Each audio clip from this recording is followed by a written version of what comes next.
നമസ്കാരം. പശ്ചിമേഷ്യയിൽ പുകയുന്ന യുദ്ധം കേരളത്തിലെ സാധാരണക്കാരുടെ അടുക്കളകളിലേക്കും ഹോട്ടൽ വ്യവസായത്തിലേക്കും പടരുന്നു.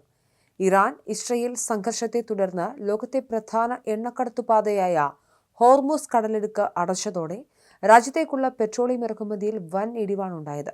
ഇതോടെ സംസ്ഥാനത്തെ പ്രധാന ബോട്ട്ലിംഗ് പ്ലാന്റുകളിൽ വാണിജ്യാവശ്യത്തിനുള്ള LPG വിതരണം പൂർണ്ണമായും നിലച്ചു. വരും ദിവസങ്ങളിൽ ഗാർഹിക സിലിണ്ടറുകൾക്കും നിയന്ത്രണം ഏർപ്പെടുത്തിയേക്കും. കേരളത്തിലെ പാചകവാതക വിതരണത്തിന്റെ നട്ടെല്ലായ പ്രധാന ബോട്ട്ലിംഗ് പ്ലാന്റുകളെല്ലാം ഇപ്പോൾ ഭാഗികമായോ പൂർണ്ണമായോ സ്തംഭിച്ച അവസ്ഥയിലാണ്. കൊച്ചിയിലെ അമ്പലമുകളിലുള്ള BPCL പ്ലാന്റിൽ വാണിജ്യ സിലിണ്ടറുകൾ നിറയ്ക്കുന്നത് പൂർണ്ണമായും നിർത്തിവച്ചിരിക്കുകയാണ്. സാധാരണഗതിയിൽ പ്രതിദിനം 50,000 സിലിണ്ടറുകൾ വരെ ഇവിടെ നിന്ന് വിതരണം ചെയ്യാറുണ്ടായിരുന്നു. എന്നാൽ ശനിയാഴ്ച മുതൽ ഏകദേശം 12,000-ഓളം വരുന്ന വാണിജ്യ സിലിണ്ടറുകളുടെ നീക്കം പൂർണ്ണമായും തടസ്സപ്പെട്ടു. ഇത് ഹോട്ടലുകളെയും ചെറുകിട വ്യവസായങ്ങളെയും നേരിട്ട് ബാധിച്ചു തുടങ്ങിയിട്ടുണ്ട്. മറ്റ് പ്രമുഖ എണ്ണക്കമ്പനികളായ IOCയും HPCLും സമാനമായ പ്രതിസന്ധിയിലൂടെയാണ് കടന്നുപോകുന്നത്.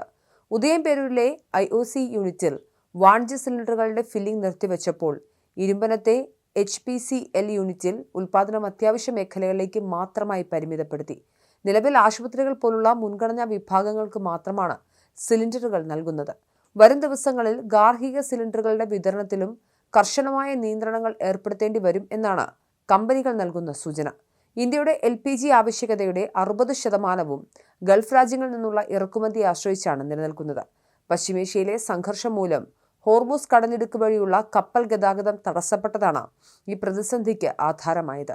ഇറാൻ, UAE, ഒമാൻ എന്നീ രാജ്യങ്ങൾക്കിടയിലുള്ള ഈ പ്രദേശം അടച്ചതോടെ റിഫൈനറികളിലേക്ക് ആവശ്യമായ അസംസ്കൃത വസ്തുക്കളുടെ ലഭ്യത കുറഞ്ഞു. ഇത് ബോട്ട്ലിംഗ് പ്ലാന്റുകളുടെ പ്രവർത്തനത്തെ നേരിട്ട് ബാധിക്കുകയും സംസ്ഥാനത്ത് പാചകവാതക ക്ഷാമം രൂക്ഷമാവുകയും ചെയ്യുകയായിരുന്നു.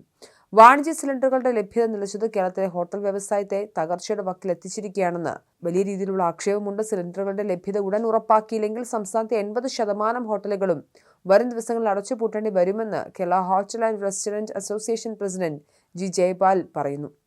പശ്ചിമേഷ്യൻ സംഘർഷം മൂലം LPG ഇറക്കുമതിയിൽ ഉണ്ടായ കുറവ് മറികടക്കാൻ അവശ്യവസ്തു നിയമം ഉപയോഗിച്ചുകൊണ്ടാണ് കേന്ദ്ര സർക്കാർ രംഗത്തെത്തിയിരിക്കുന്നത്. ഇതിന്റെ ഭാഗമായി ഗാർഹിക മേഖലയെ സംരക്ഷിക്കുന്നതിനായി പ്രകൃതിവാതക വിതരണത്തിൽ മുൻഗണനാക്രമം നിശ്ചയിച്ചു. വീടുകളിലേക്ക് നേരിട്ടെത്തുന്ന പൈപ്പ് വഴിയുള്ള വാതകം, വാഹനങ്ങൾക്കാവശ്യമായ CNG, LPG ഉൽപ്പാദനം എന്നിവയ്ക്ക് കഴിഞ്ഞ 6 മാസത്തെ ശരാശരി ഉപയോഗത്തിന് തുല്യമായ അളവിൽ വാതകം ലഭ്യമാക്കണമെന്ന് സർക്കാർ കർശന നിർദ്ദേശം നൽകിയിട്ടുണ്ട്. ഇതിനായി വാണിജ്യ മേഖലയിലേക്കുള്ള വിതരണം ഭാഗികമായി കുറച്ചുകൊണ്ട് ഗാർഹിക ആവശ്യങ്ങൾക്കുള്ള LPG ഉൽപ്പാദനത്തിൽ 10% വർധനവ് വരുത്താൻ റിഫൈനറികളോട് ആവശ്യപ്പെട്ടിരിക്കുകയാണ്. ഉൽപ്പാദനം വർദ്ധിപ്പിക്കുന്നതിനൊപ്പം തന്നെ വിതരണ ശൃംഖലയിലെ ക്രമക്കേടുകൾ തടയാനും സർക്കാർ നടപടികളെടുത്തിട്ടുണ്ട്.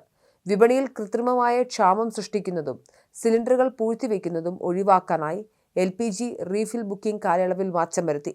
മുൻപ് 21 ദിവസമായിരുന്ന ബുക്കിംഗ് ഇടവേള ഇപ്പോൾ 25 ദിവസമായി ഉയർത്തിയിരിക്കുകയാണ്. കൂടാതെ ആഗോള വിപണിയിലെ സാഹചര്യം വിലയിരുത്താനും പുതിയ രാജ്യങ്ങളിൽ നിന്നും LPG, LNG എന്നിവ എത്തിക്കാനുമായി പൊതുമേഖലാ എണ്ണക്കമ്പനികളുടെ പ്രതിനിധികൾ ഉൾപ്പെടുന്ന 3-അംഗ ഉന്നതതല സമിതിയെയും കേന്ദ്രം നിയോഗിച്ചിട്ടുണ്ട്.